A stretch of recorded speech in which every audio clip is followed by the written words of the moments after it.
Alright, fingers crossed.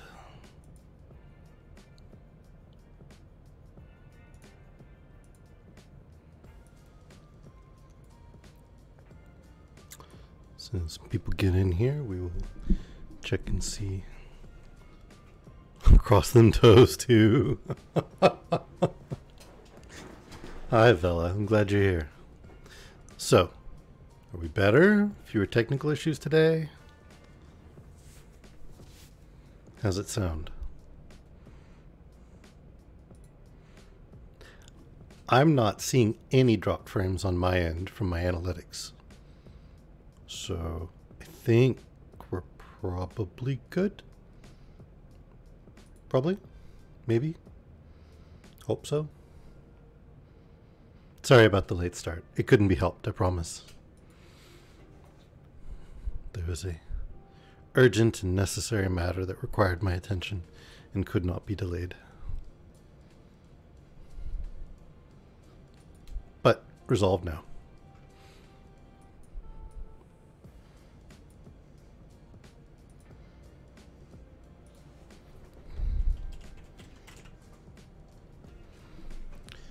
Alright, so we're reading Frankenstein today, but let's see if I can find some different poet that I wanted to read today. Just gotta find the copy. Aha. Here we are.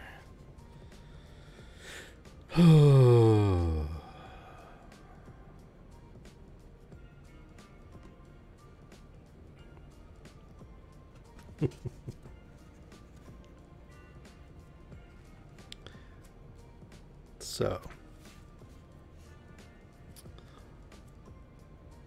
different poet today. Hey, Gecko. Hey, Tyler. So hopefully you guys don't think that this poet's a stinker.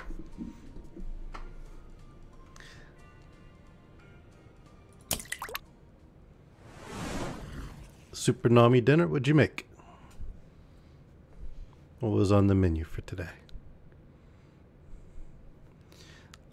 Tyler, didn't you know that geckos need like 12 to 18 hours of sleep per day?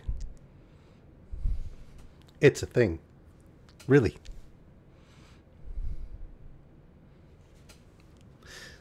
So, poet for today is William Carlos Williams. And the poem is Smell. See what I did there with the stinker comment? O strong ridged and deeply hollowed nose of mine, what will you not be smelling? What tactless asses we are, you and I, bony nose, always indiscriminate, always unashamed. And now it is the souring flowers of the bedraggled poplars, a festering pulp on the wet earth beneath them. With what deep thirst we quicken our desires to that rank odor of a passing springtime. Can you not be decent? Can you not reserve your ardors for something less unlovely? What girl will care for us, do you think, if we continue in these ways? Must you taste everything? Must you know everything? Must you have a part in everything?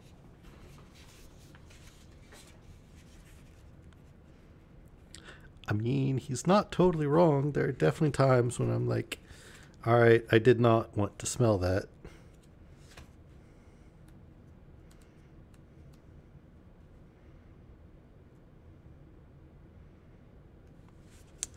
And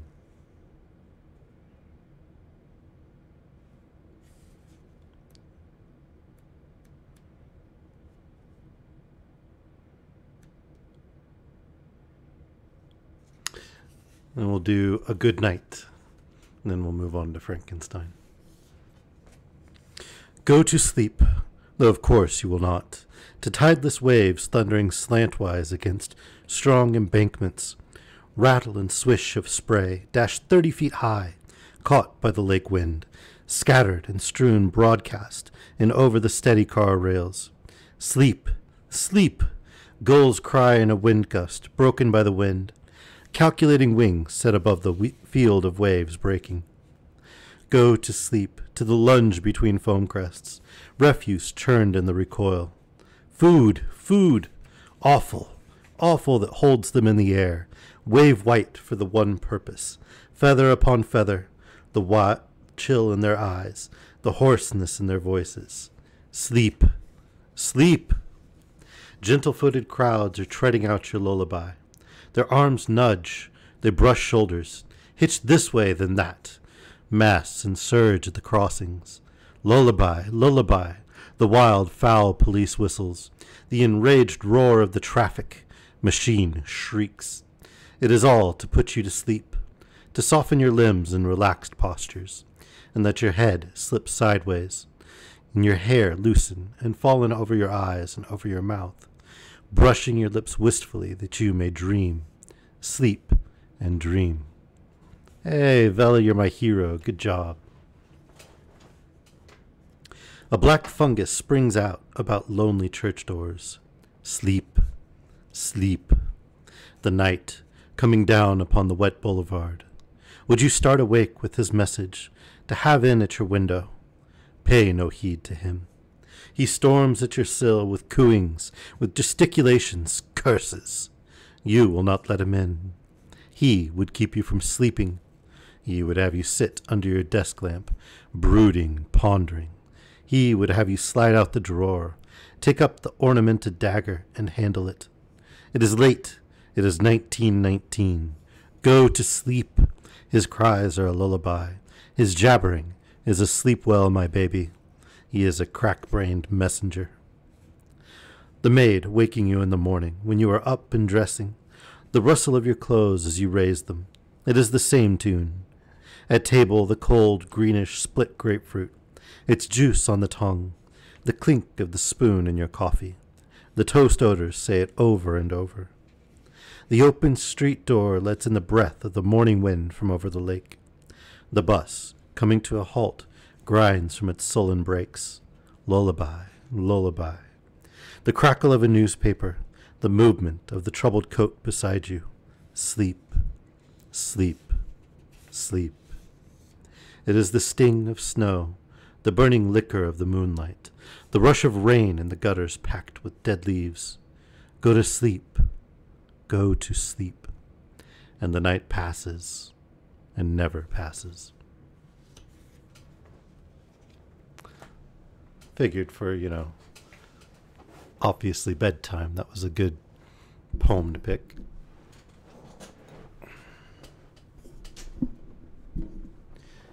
You can thank Who Sparky for suggesting that poet to me.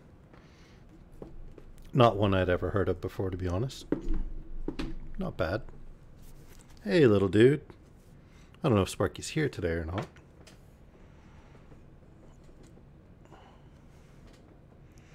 And for those of you who might have checked out the last two VODs, I am sorry. Hey, Sparky, I'm glad you're here. I'm sorry, I didn't mean to actually leave those up. They were from when we had the technical difficulties, so they were just a couple minutes long. I didn't even think about it. I was so irritated. But we're not having those problems today, so let's move on with our stories.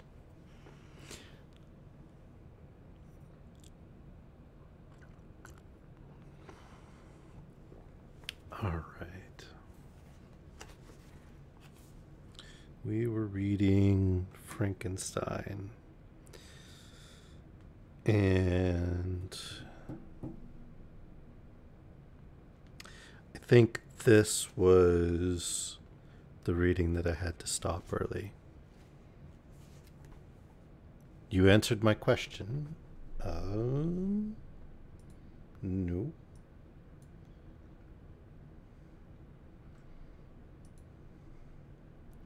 Where did you answer my question? Oh, garlic onion chicken and sweet onion takikomi gohan. Okay. Well, I like sweet things sometimes. I tend to like snarky things too, so that may explain a couple of you. I like garlic and onion and chicken. So we'll have to post some pictures. Maybe we need like a food channel in the Discord. What do you guys think? We've got where the fluffy things are. Maybe we need where the tasty things are. I don't know. We need something. Help me come up with a good punny literary channel name for foods. No time for pics. It was just in your face.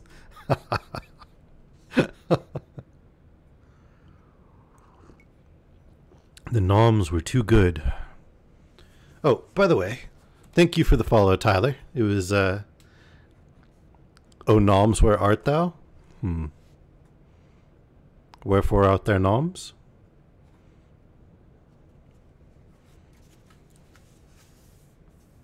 Isn't that more of a movie thing, though? Oh, brother, where art thou? But thank you very much for the follow, Tyler. I appreciate it. All right, let me see if I can figure. Anybody happen to remember exactly where I left off?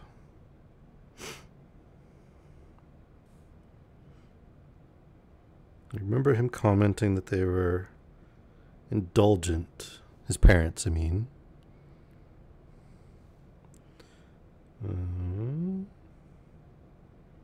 He was going to take a trip for 2 years to England.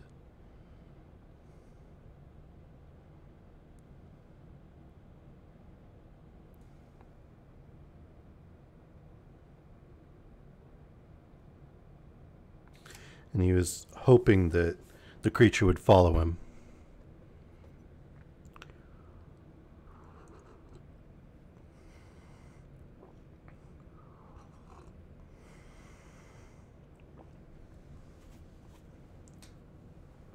So I think we'll start with when he decides that he's going to depart.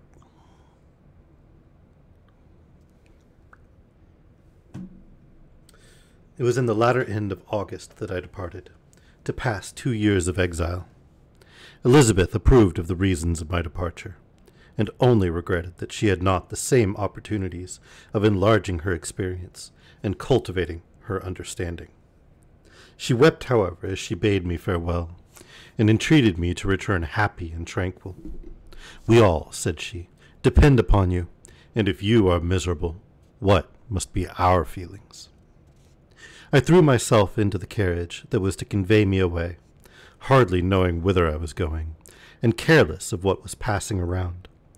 I remembered only, and it was with a bitter anguish that I reflected on it, to order that my chemical instruments should be packed to go with me, for I resolved to fulfill my promise while abroad, and return, if possible, a free man. Filled with dreary imaginations, I passed through many beautiful and majestic scenes, but my eyes were fixed and unobserving. I could only think of the bourne of my travels, and the work which was to occupy me whilst they endured. After some days spent in listless indolence, during which I traversed many leagues, I arrived at Strasbourg, where I waited 2 days for Clerval. He came. Alas, how great was the contrast between us! He was alive to every new scene, joyful when he saw the beauties of the setting sun, and more happy when he beheld it rise, and recommence a new day. He pointed out to me the shifting colors of the landscape, and the appearance of the sky. "This is what it is to live," he cried. "Now I enjoy existence. But you, my dear Frankenstein, wherefore are you desponding and sorrowful?" In truth, I was occupied by gloomy thoughts, and neither saw the descent of the evening star, nor the golden sunrise reflected in the Rhine. And you, my friend, would be far more amused with the journal of Clerval, who observed the scenery with an eye of feeling and delight, than to listen to my reflections. I, a miserable wretch, haunted by a curse that shut up every avenue to enjoyment. We had agreed to descend the Rhine in a boat from Strasbourg to Rotterdam, whence we might take shipping for London. During this voyage, we passed by many willowy islands, and saw several beautiful towns. We stayed a day at Mannheim, and, on the 5th from our departure from Strasbourg, arrived at Mayence. The course of the Rhine below Mayence becomes much more picturesque. The river descends rapidly and winds between hills, not high but steep, and of beautiful forms. We saw many ruined castles standing on the edges of precipices, surrounded by black woods, high and inaccessible. This is a trip that I really want to take someday, by the way. Take a boat down the Rhine, tour the old castles and whatnot.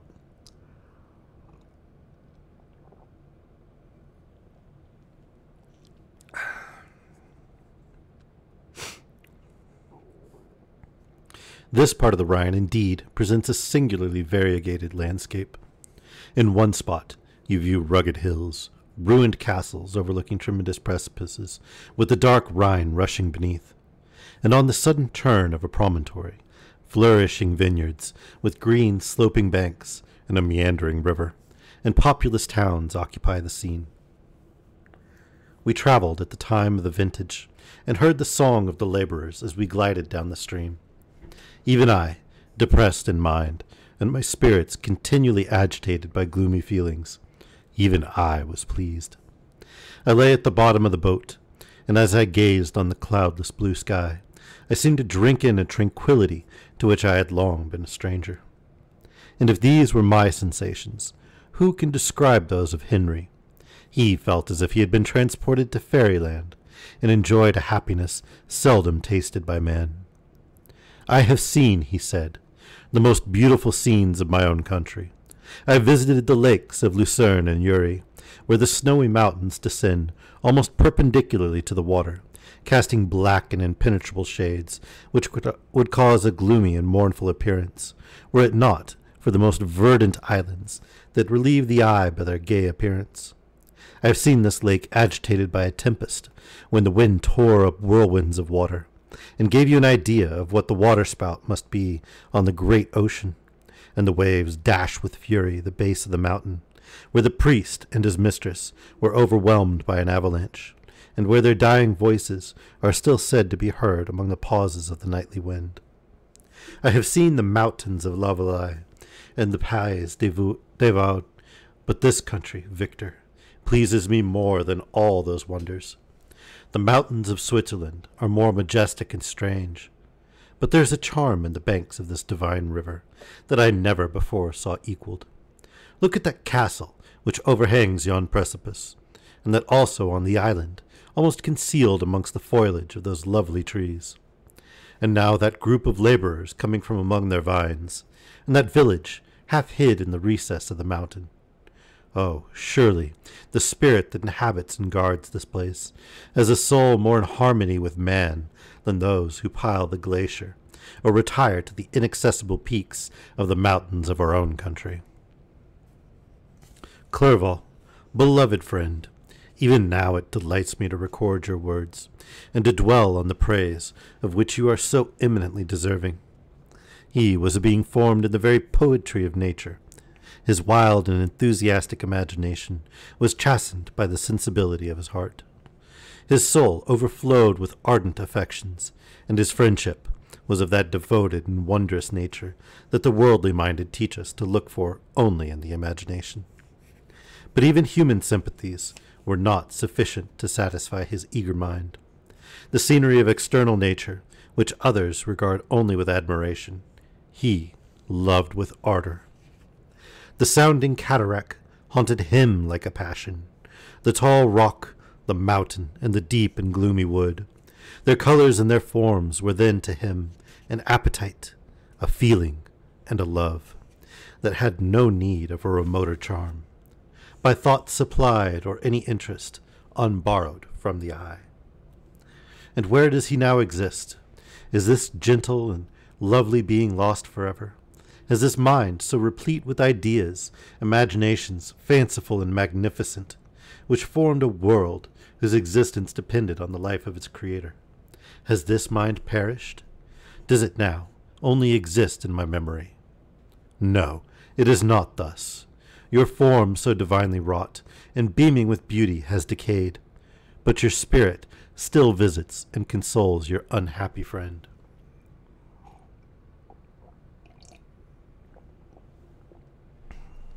Pardon this gush of sorrow. These ineffectual words are but a slight tribute to the unexampled worth of Henry. But they soothe my heart, overflowing with the anguish which his remembrance creates. I will proceed with my tale. Beyond Cologne, we descended to the plains of Holland, and we resolved to post the remainder of our way, for the wind was contrary, and the stream of the river was too gentle to aid us.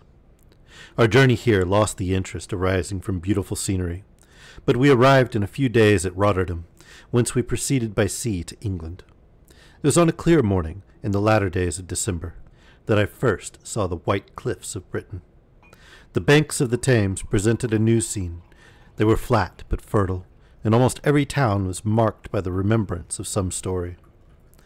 We saw Tilbury Fort, and remembered the Spanish Armada, Gravesend, Woolwich, and Greenwich, places which I had heard of even in my country. At length we saw the numerous steeples of London, St. Paul's towering above all, and the Tower, famed in English history.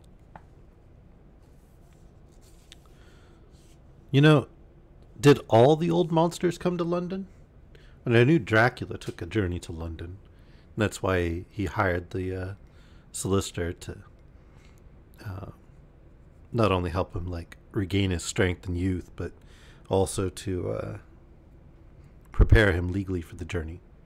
And Frankenstein took the monster to England.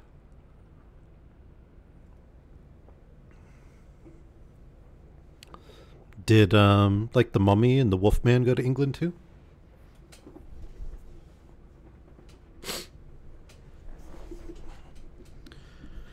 The Invisible Man was what? Boston, I think? Does that sound right? I don't know. Do any of you guys like the old monsters? Crickets, crickets. Okay. Well, Chapter 11. London was our present point of rest. We determined to remain several months in this wonderful and celebrated city. Clerval desired the intercourse of the men of genius and talent who flourished at this time, but this was with me a secondary object. I was principally occupied with the means of obtaining the information necessary for the completion of my promise, and quickly availed myself of the letters of introduction that I had brought with me, addressed to the most distinguished natural philosophers. Dude, give us a second. I gave you many seconds. It took several seconds just to say crickets, and I gave you much time before that.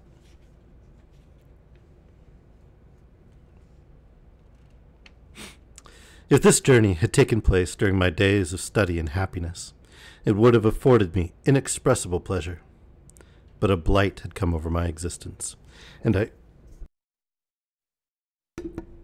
only visited these people. Sorry, got distracted. These people for the sake of the information they might give me on the subject in which my interest was so terribly profound. Company was irksome to me. When alone, I could fill my mind with the sights of heaven and earth. The voice of Henry soothed me, and I could thus cheat myself into a transitory peace. But busy, uninteresting, joyous faces brought back despair to my heart. I saw an insurmountable barrier placed between me and my fellow men. This barrier was sealed with the blood of William and Justine, and to reflect on the events connected with those names filled my soul with anguish.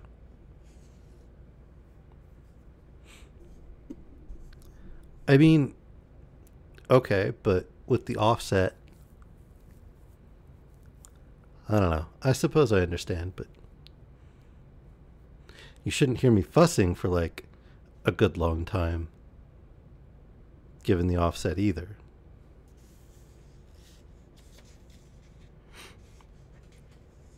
But in Clerval, I saw the image of my former self. He was inquisitive and anxious to gain experience and instruction. The difference of manners which he observed was to him an inexhaustible source of instruction and amusement. He was forever busy, and the only check to his enjoyments was my sorrowful and dejected mien. I tried to conceal this as much as possible, that I might not debar him from the pleasures natural to one who was entering on a new scene of life, undisturbed by any care or bitter recollection. I often refused to accompany him, alleging another engagement, that I might remain alone. I now also began to collect the materials necessary for my new creation, and this was to me like the torture of single drops of water continually falling on the head. Every thought that was devoted to it was an extreme anguish, and every word that I spoke in allusion to it caused my lips to quiver and my heart to palpitate. After passing some months in London, we received a letter from a person in Scotland who had formerly been our visitor at Geneva. He mentioned the beauties of his native country, and asked us if those were not sufficient allurements to induce us to prolong our journey as far north as Perth, where he resided. Clerval eagerly desired to accept this invitation, and I, although I abhorred society, wished to view again mountain and streams, and all the wondrous works with which nature adorns her chosen dwelling places. We had arrived in England at the beginning of October, and it was now February. We accordingly determined to commence our journey toward the north at the expiration of another month. In this expedition we did not intend to follow the great road to Edinburgh, but to visit Windsor, Oxford, Matlock, and the Cumberland Lakes, resolving to arrive at the completion of this tour about the end of July.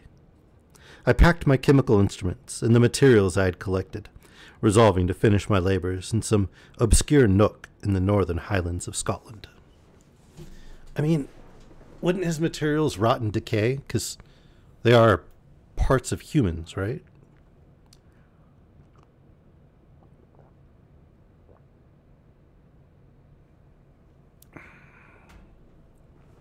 I don't recall them ever mentioning any sort of preservation or embalming or anything that he had done to keep them from rotting.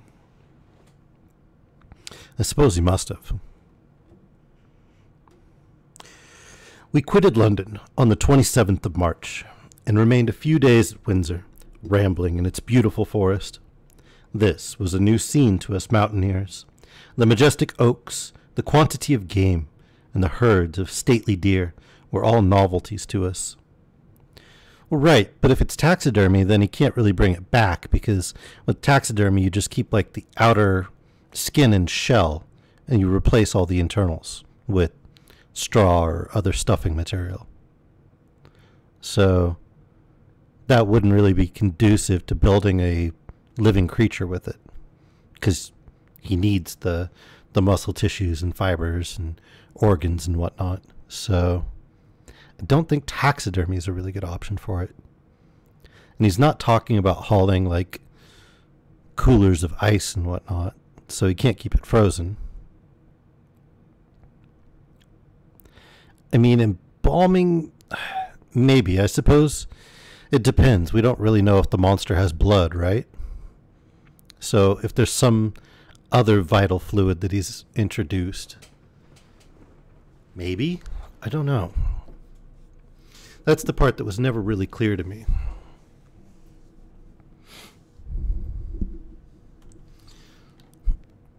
Sadly, I have much better memories of Young Frankenstein than the Frankenstein movie, but in Young Frankenstein, the brain they used was certainly kept in embalming fluid in a jar.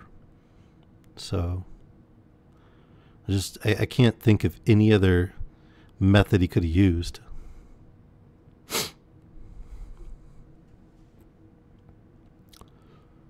The lips were black on the creature, so wouldn't that would suggest embalming fluid, right?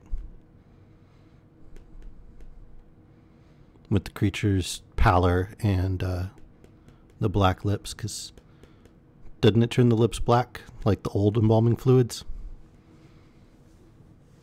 I don't mean stuff they use today, but like hundreds of years ago.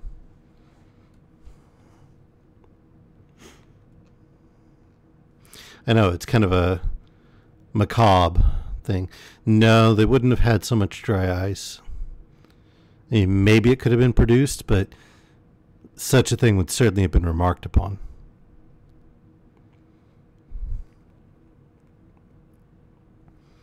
and a little bit difficult to convey around. From thence we proceeded to Oxford. As we entered this city, our minds were filled with the remembrance of the events that had been transacted there more than a century and a half before. It was here that Charles I had collected his forces.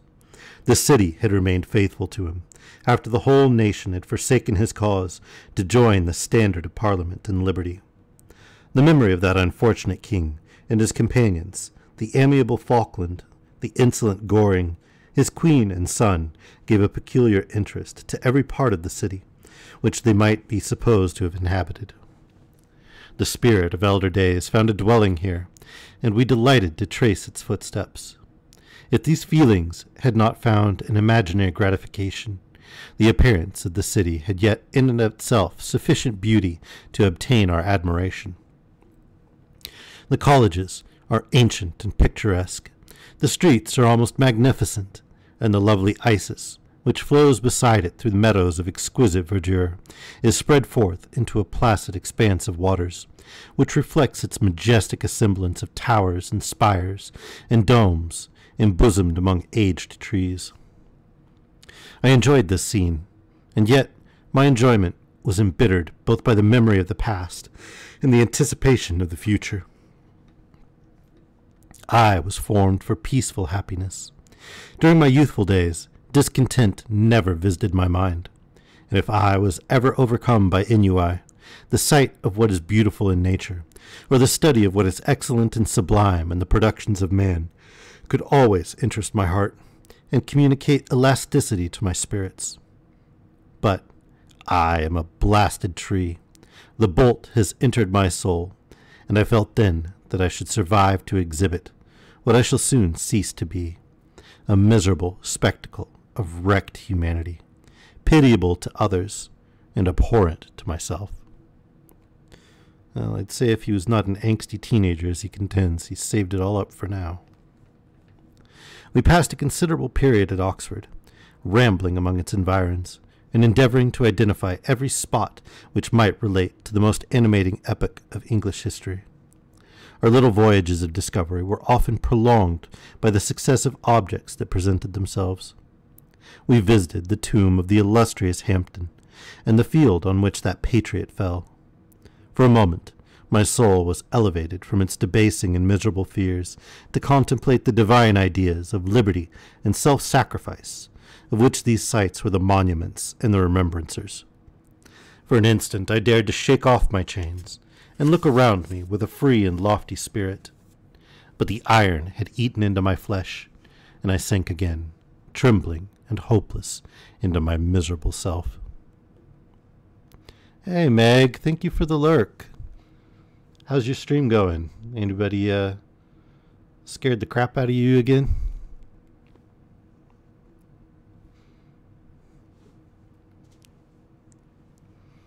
I don't know if you guys watch Megster or not, but you're not streaming, Meg? Figured you were since you said you were lurking. Vela there ambushed her with a jump scare sound right before the killer got her, and so she ended up screaming twice in a row, opened her mouth wider than I thought a human being could. It was hilarious. Totally hilarious. Thankfully, somebody clipped it.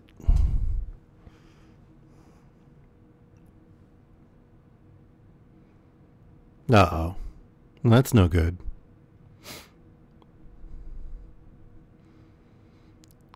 Brandy, wine, camphor, and myrrh. Wait, was that Admiral Nelson? Because they made a song about that.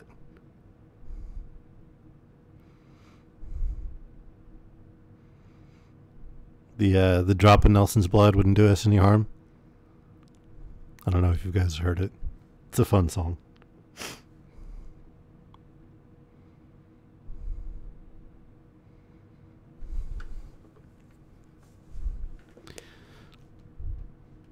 I'm sorry you didn't have a good stream, Meg.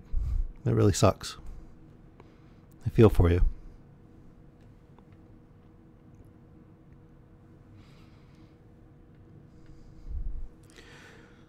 Okay.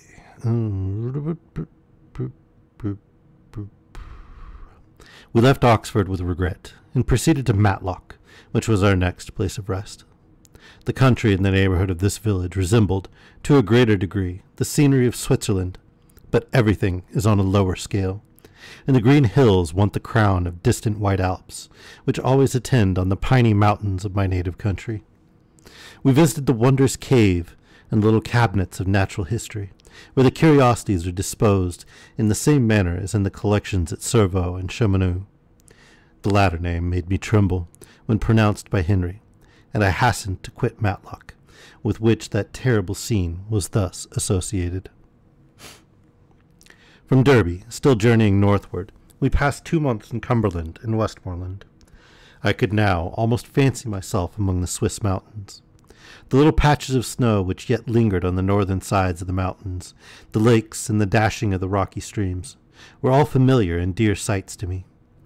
Here also we made some acquaintances who almost contrived to cheat me into happiness. The delight of Clerval was proportionately greater than mine. His mind expanded in the company of men of talent, and he found in his own nature greater capacities and resources than he could have imagined himself to have possessed while he associated with his inferiors. I could pass my life here, said he to me, and among these mountains I should scarcely regret Switzerland and the Rhine. But he found that a traveller's life is one that includes much pain amidst its enjoyments. His feelings are forever on the stretch, and when he begins to sink into repose, he finds himself obliged to quit that on which he rests in pleasure for something new, which again engages his attention, and which also he forsakes for other novelties. We had scarcely visited the various lakes of Cumberland and Westmoreland, and conceived an affection for some of the inhabitants, when the period of our appointment with our Scotch friend approached, and we left them to travel on. For my own part, I was not sorry. I had now neglected my promise for some time, and I feared the effects of the demon's disappointment. He might remain in Switzerland and wreak his vengeance on my relatives. This idea pursued me and tormented me at every moment from which I might otherwise have snatched repose and peace. I waited for my letters with feverish impatience, and if they were delayed, I was miserable and overcome by 1,000 fears. And when they arrived, and I saw the superscription of Elizabeth or my father, I hardly dared to read and ascertain my fate. Sometimes I thought that the fiend followed me, and might expedite my remissness by murdering my companion. When these thoughts possessed me, I would not quit Henry for a moment, but followed him as his shadow, to protect him from the fancied rage of his destroyer. I felt as if I had committed some great crime, the consciousness of which haunted me. I was guiltless, but I had indeed drawn down a horrible curse upon my head, as mortal as that of crime. I visited Edinburgh with languid eyes and mind, and yet that city might have interested the most unfortunate being. Clerval did not like it so well as Oxford, for the antiquity of the latter city was more pleasing to him. But the beauty and regularity of the new town of Edinburgh, its romantic castle and its environs, the most delightful in the world. Arthur's Seat, St. Bernard's Well, and the Pentland Hills compensated him for the change, and filled him with cheerfulness and admiration. But I was impatient to arrive at the termination of my journey. We left Edinburgh in a week, passing through Cooper, St. Andrews, and along the banks of the Tay to Perth, where our friend expected us. But I was in no mood to laugh and talk with strangers, or enter into their feelings or plans with the good humor expected from a guest, and accordingly I told Clerval that I wished to make the tour of Scotland alone. "Do you," said I, "enjoy yourself, and let this be our rendezvous. I may be absent a month or two, but do not interfere with my motions, I entreat you. Leave me to peace and solitude for a short time, and when I return, I hope it will be with a lighter heart, more congenial to your own temper." Henry wished to dissuade me, but seeing me bent on this plan, ceased to remonstrate. He entreated me to write often. "I had rather be with you," he said, "in your solitary rambles, than with these Scotch people, whom I do not know. Hasten then, my dear friend, to return, that I may again feel myself somewhat at home, which I cannot do in your absence. And that's kind of a dickish thing to do. Haul somebody off for a 2-year travel around the world and then be like, dude, you need to leave me alone for a couple months. Peace.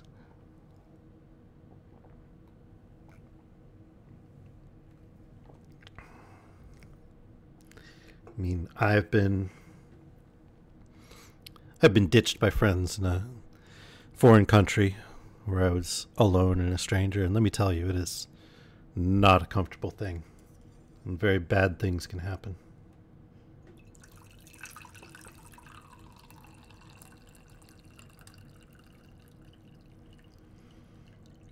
It's actually how very bad things did happen to me. I never told the people who left me on my own that evening. I wasn't quite sure what would happen if I did. So I never told them.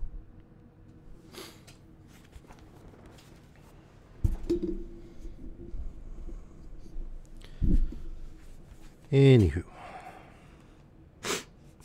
Having parted from my friend, I determined to visit some remote spot of Scotland and finish my work in solitude. I did not doubt but that the monster followed me, and would discover himself to me when I should have finished, that he might receive his companion. With this resolution I traversed the northern highlands, and fixed on one of the remotest of the Orkneys as the scene of my labours. It was a place fitted for such a work, being hardly more than a rock, whose high sides were continually beaten upon by the waves.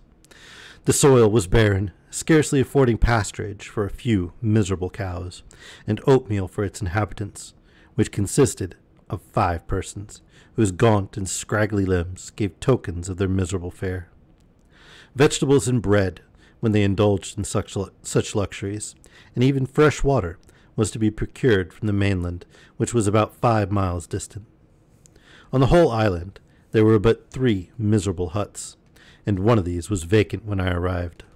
This I hired. It contained but 2 rooms, and these exhibited all the squalidness of the most miserable penury.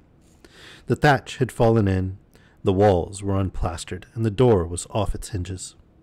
I ordered it to be repaired, bought some furniture, and took possession. An incident which would doubtless have occasioned some surprise, had not all the senses of the cottagers been benumbed by want and squalid poverty. As it was, I lived ungazed at and unmolested, hardly thanked for the pittance of food and clothes which I gave. So much does suffering blunt even the coarsest sensations of men. In this retreat I devoted the morning to labor, but in the evening, when the weather permitted, I walked on the stony beach of the sea, to listen to the waves as they roared and dashed at my feet. It was a monotonous yet ever-changing scene. I thought of Switzerland. It was far different from this desolate and appalling landscape. Its hills are covered with vines, and its cottages are scattered thickly in the plains. Its fair lakes reflect a blue and gentle sky, and when troubled by the winds, their tumult is but as the play of a lively infant when compared to the roarings of the giant ocean. In this manner I distributed my occupations when I first arrived, but as I proceeded in my labor, it became every day more horrible and irksome to me. Sometimes I could not prevail on myself to enter my laboratory for several days, and at other times I toiled day and night in order to complete my work. It was indeed a filthy process in which I was engaged. During my first experiment, a kind of enthusiastic frenzy had blinded me to the horror of my employment. My mind was intently fixed on the sequel of my labor, and my eyes were shut to the horror of my proceedings.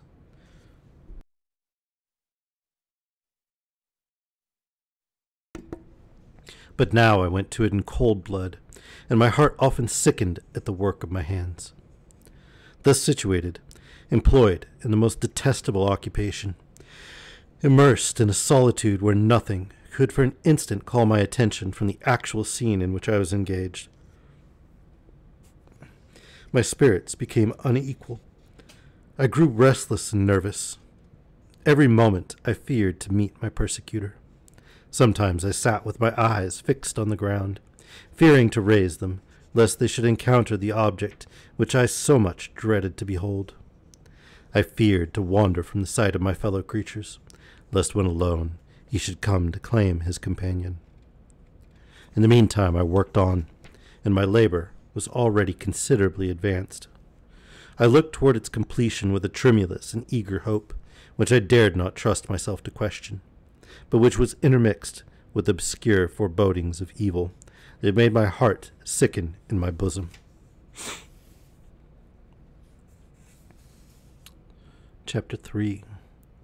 I sat one evening in my laboratory. The sun had set, and the moon was just rising from the sea. I had not sufficient light for my employment, and I remained idle, in a pause of consideration of whether I should leave my labor for the night, or hasten its conclusion by an unremitting attention to it. As I sat, a train of reflection occurred to me, which led me to consider the effects of what I was now doing. 3 years before, I was engaged in the same manner, and had created a fiend whose unparalleled barbarity had desolated my heart, and filled it forever with the bitterest remorse. I was now about to form another being, of whose dispositions I was alike ignorant. She might become 10,000 times more malignant than her mate, and delight for its own sake in murder and wretchedness. He had sworn to quit the neighborhood of man, and hide himself in deserts, but she had not, and she, who in all probability was to become a thinking and reasoning animal, might refuse to comply with a compact made before her creation. They might even hate each other. The creature who already lived loathed his own deformity, and might he not conceive a greater abhorrence for it when it came before his eyes in the female form? She also might turn with disgust from him to the superior beauty of man.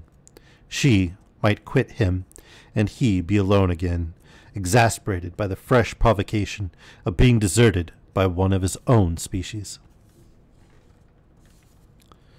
All right. Good night, Meg. I'm sorry you had a rough evening. I'm glad you stopped in for a little bit, though. Thank you.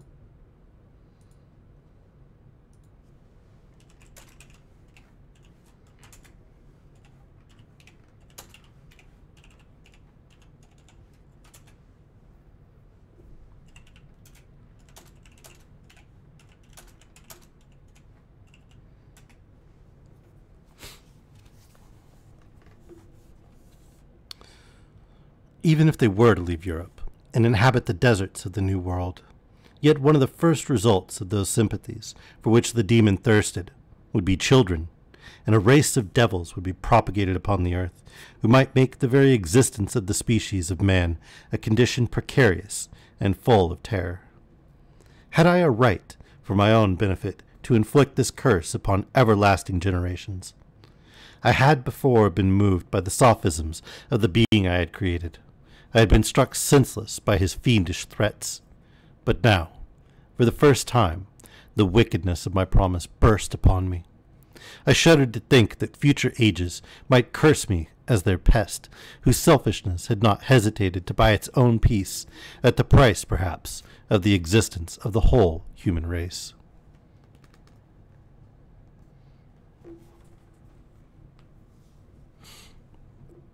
I trembled, and my heart failed within me, when on looking up I saw by the light of the moon the demon at the casement. A ghastly grin wrinkled his lips as he gazed on me, where I sat fulfilling the task which he had allotted to me. Yes, he had followed me in my travels. He had loitered in forests, hid himself in caves, or taken refuge in wide and desert heaths, and he now came to mark my progress and claim the fulfillment of my promise. As I looked on him, his countenance expressed the utmost extent of malice and treachery. I thought with a sensation of madness on my promise of creating another like to him, and trembling with passion, tore to pieces the thing on which I was engaged. The wretch saw me destroy the creature on whose future existence he depended for happiness, and with a howl of devilish despair and revenge, withdrew. I left the room, and locking the door, made a solemn vow in my own heart never to resume my labors, and then, With trembling steps, I sought my own apartment.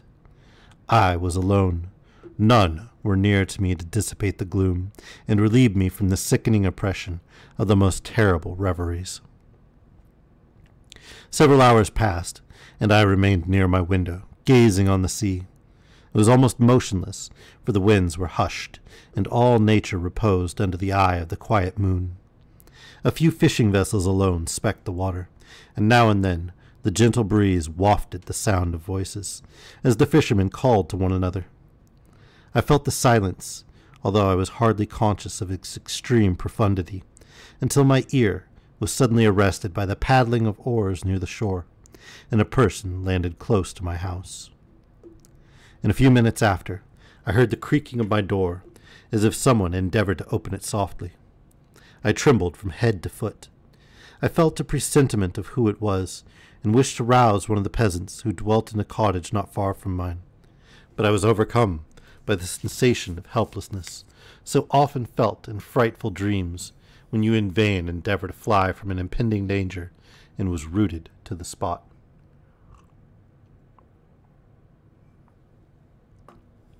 Presently, I heard the sound of footsteps along the passage. The door opened, and the wretch whom I dreaded appeared. Shutting the door, he approached me and said in a smothered voice, "You have destroyed the work which you began. What is it that you intend? Do you dare to break your promise? I have endured toil and misery. I left Switzerland with you. I crept along the shores of the Rhine, among its willow islands, and over the summits of its hills. I have dwelt many months in the heaths of England, and among the deserts of Scotland. I have endured incalculable fatigue and cold and hunger. Do you dare destroy my hopes? Begone! I do break my promise. Never will I create another like yourself, equal in deformity and wickedness. Slave, before I reasoned with you, but you have proved yourself unworthy of my condescension. Remember that I have power. You believe yourself miserable, but I can make you so wretched that the light of day will be hateful to you. You are my creator, but I am your master. Obey.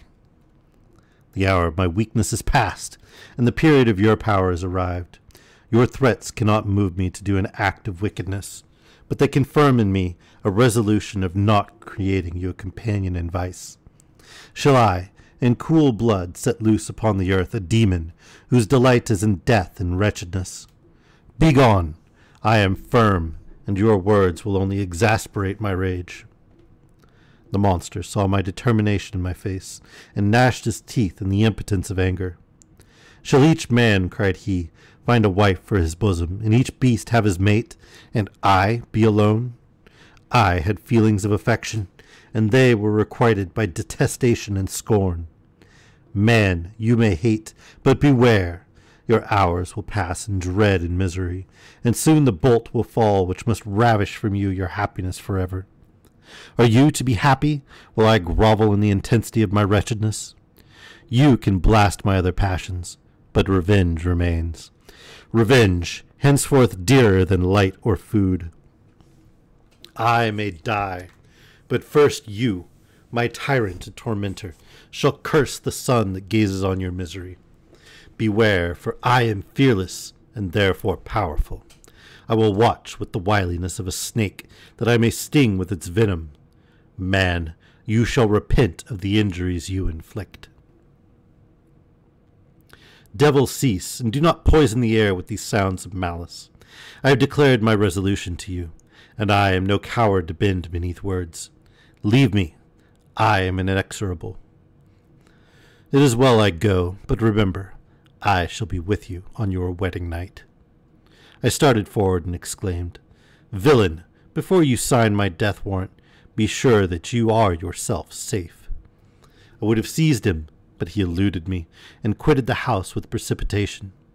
In a few moments I saw him in his boat, which shot across the waters with an arrowy swiftness, and was soon lost amidst the waves. All was again silent, but his words rung in my ears. I burned with rage to pursue the murderer of my peace, and precipitate him into the ocean.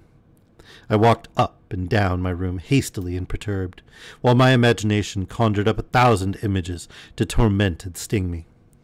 Why had I not followed him, and closed with him in mortal strife? But I had suffered him to depart, and he had directed his course toward the mainland. I shuddered to think who might be the next victim sacrificed to his insatiate revenge. And then I thought again of his words, "I will be with you on your wedding night." That, then, was the period fixed for the fulfillment of my destiny. In that hour I should die, and at once satisfy and extinguish his malice. The prospect did not move me to fear. Yet, when I thought of my beloved Elizabeth, of her tears and endless sorrow, when she should find her lover so barbarously snatched from her, tears, the first I had shed for many months, streamed from my eyes, and I resolved not to fall before my enemy without a bitter struggle. The night passed away, and the sun rose from the ocean. My feelings became calmer, if it may be called calmness, when the violence of rage sinks into the depths of despair. I left the house, the horrid scene of the last night's contention, and walked along the beach of the sea, which I almost regarded as an insuperable barrier between me and my fellow creatures. Nay, a wish that such should prove the fact stole across me.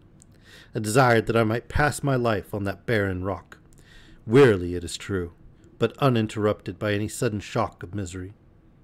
If I returned, it was to be sacrificed, or to see those whom I most loved die under the grasp of a demon whom I had myself created. I walked about the isle like a restless spectre, separated from all it loved, and miserable in the separation.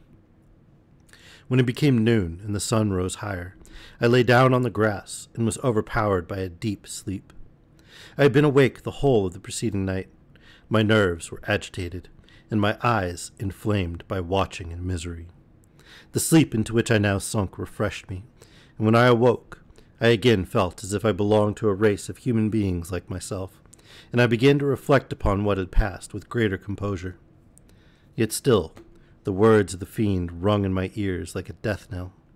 They appeared like a dream, yet distinct and oppressive as a reality. The sun had far descended, and I still sat on the shore, satisfying my appetite, which had become ravenous, with an oaten cake, when I saw a fishing boat land close to me, and one of the men brought me a packet. It contained letters from Geneva, and one from Clerval, entreating me to join him. He said that nearly a year had elapsed since we had quitted Switzerland, and France was yet unvisited. He entreated me, therefore, to leave my solitary isle, and meet him at Perth in a week from that time, when we might arrange the plan of our future proceedings. This letter in a degree recalled me to life, and I determined to quit my island at the expiration of 2 days. Yet, before I departed, there was a task to perform, on which I shuddered to reflect. I must pack my chemical instruments, and for that purpose I must enter the room which had been the scene of my odious work, and I must handle those utensils, the sight of which was sickening to me. The next morning at daybreak I summoned sufficient courage and unlocked the door of my laboratory. The remains of the half-finished creature whom I had destroyed lay scattered on the floor, and I almost felt as if I had mangled the living flesh of a human being. I paused to collect myself, and then entered the chamber.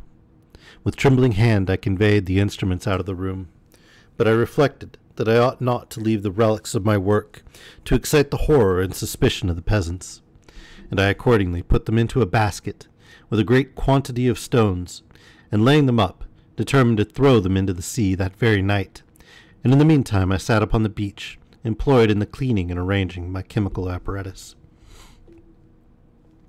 Nothing could be more complete than the alteration that had taken place in my feelings since the night of the appearance of the demon. I had before regarded my promise with a gloomy despair, as a thing that, with whatever consequences, must be fulfilled, but I now felt as if a film had been taken from before my eyes, and that I, for the first time, saw clearly. The idea of renewing my labors did not for one instant occur to me. The threat I had heard weighed on my thoughts, but I did not reflect that a voluntary act of mine could avert it. I had resolved in my own mind that to create another like the fiend I had first made would be an act of the basest and most atrocious selfishness, and I banished from my mind every thought that could lead to a different conclusion. Between 2 and 3 in the morning the moon rose, and I then, putting my basket aboard a little skiff, sailed out about 4 miles from the shore. The scene was perfectly solitary. A few boats were returning toward land, but I sailed away from them. I felt as if I was about the commission of a dreadful crime, and avoided with shuddering anxiety any encounter with my fellow creatures. At one time the moon, which had before been clear, was suddenly overspread by a thick cloud, and I took advantage of the moment of darkness, and cast my basket into the sea. I listened to the gurgling sound as it sunk, and then sailed away from the spot. The sky became clouded, but the air was pure, although chilled by the northeast breeze that was then rising. But it refreshed me, and filled me with such agreeable sensations that I resolved to prolong my stay on the water, and fixing the rudder in a direct position, stretched myself at the bottom of the boat. Clouds hid the moon. Everything was obscure, and I heard only the sound of the boat as its keel cut through the waves. The murmur lulled me, and in a short time I slept soundly. I do not know how long I remained in this situation, but when I awoke, I found that the sun had already mounted considerably. The wind was high, and the waves continually threatened the safety of my little skiff. I found that the wind was northeast, and must have driven me far from the coast from which I had embarked. I endeavored to change my course, but quickly found that if I again made the attempt, the boat would be instantly filled with water. Thus situated, my only resource was to drive before the wind. I confess that I felt a few sensations of terror. I had no compass with me, and was so little acquainted with the geography of this part of the world that the sun was of little benefit to me. I might be driven into the wide Atlantic and feel all the tortures of starvation, or be swallowed up in the immeasurable waters that roared and buffeted around me. I had already been out many hours, and felt the torment of a burning thirst, a prelude to my other sufferings. I looked on the heavens, which were covered by clouds that flew before the wind, only to be replaced by others. I looked upon the sea. It was to be my grave. "Fiend," I exclaimed, "your task is already fulfilled." I thought of Elizabeth, of my father, and of Clerval, and sunk into a reverie so despairing and frightful that even now, when the scene is on the point of closing before me forever, I shudder to reflect on it. I mean, that was a pretty bloody stupid thing to do, to go to sleep in a boat out on the ocean all by yourself with no ability to navigate, no provisions, no nothing.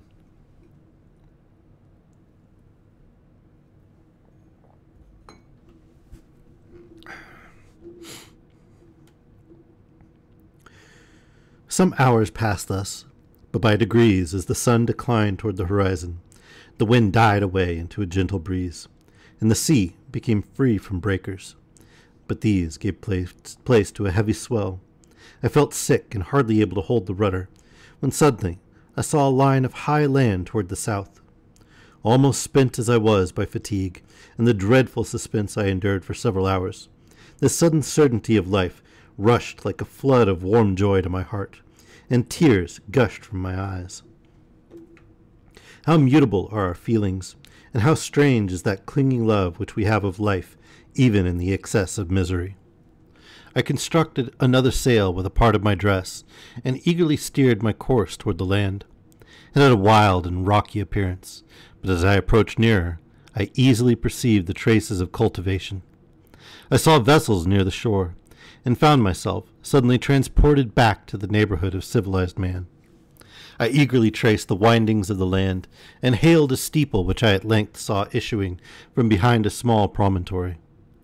As I was in a state of extreme debility, I resolved to sail directly toward the town as a place where I could most easily procure nourishment.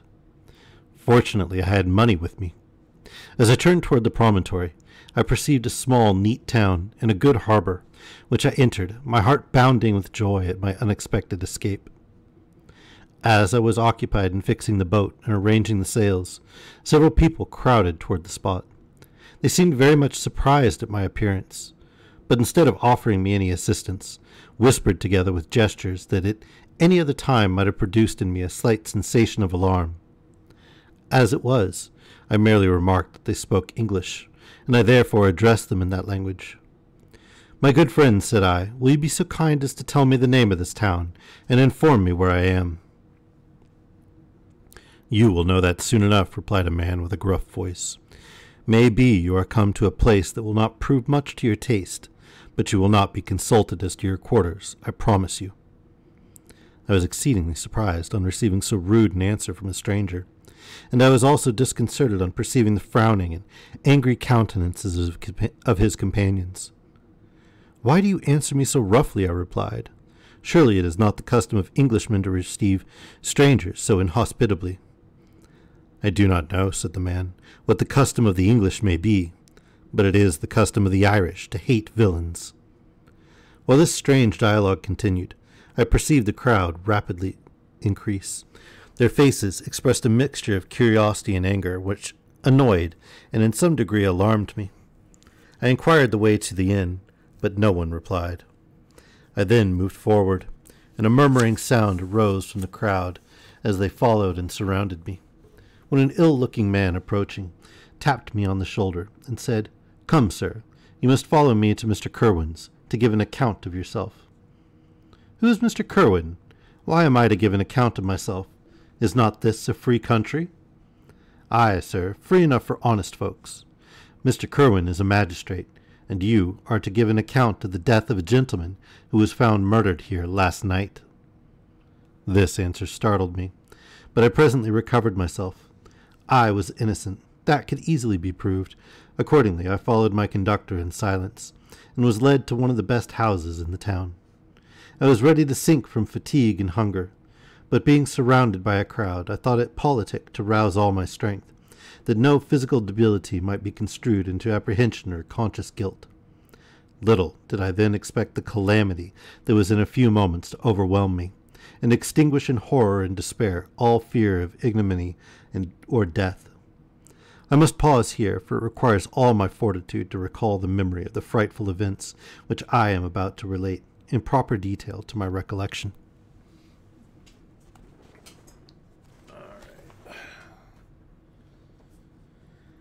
And that's the end of chapter 3.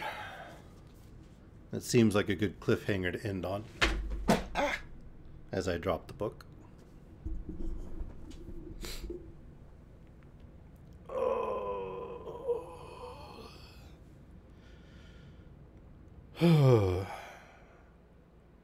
So I'm wondering if it's like Clerval that was killed.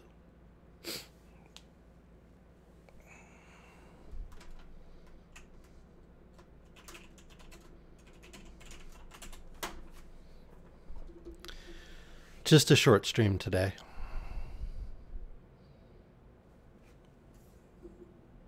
And I am all out of tea, so no tea break. But no, it's going to take me a little bit to get back into the swing of things, guys. I'm just taking it one day at a time right now. I hope you don't mind too much. But yeah, just a short stream today.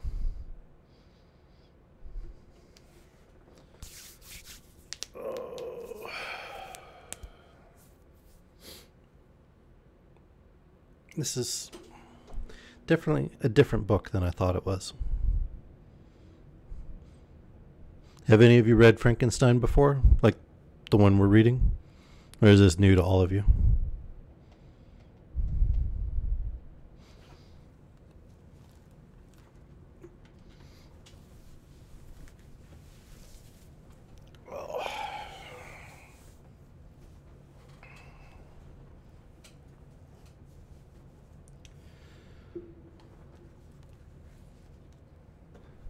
No, sorry, little dude. I can't extend your bedtime.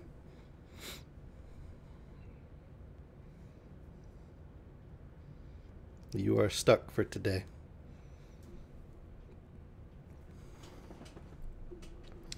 But we will pick up with the exciting cliffhanger next week. The face he made. All right. I'll try to go a little longer tomorrow.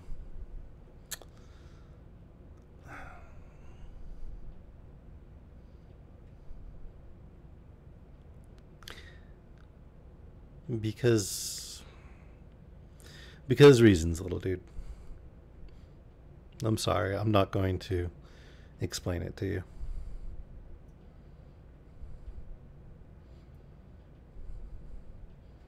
I'm not even going to explain why I won't explain it. Sorry to frustrate you.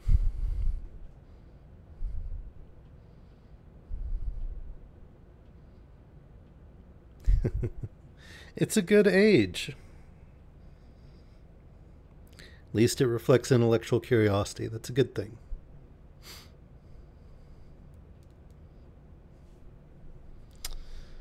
All right. Well, let's go raid Alex, I guess, since Meg isn't streaming. Thanks everybody for coming out, and I hope you enjoyed the story.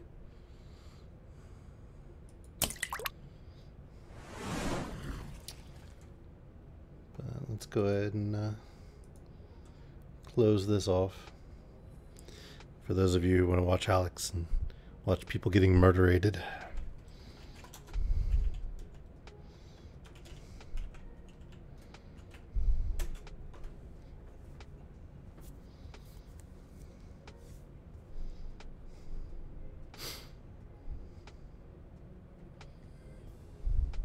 And away we go. Have a good night, everybody.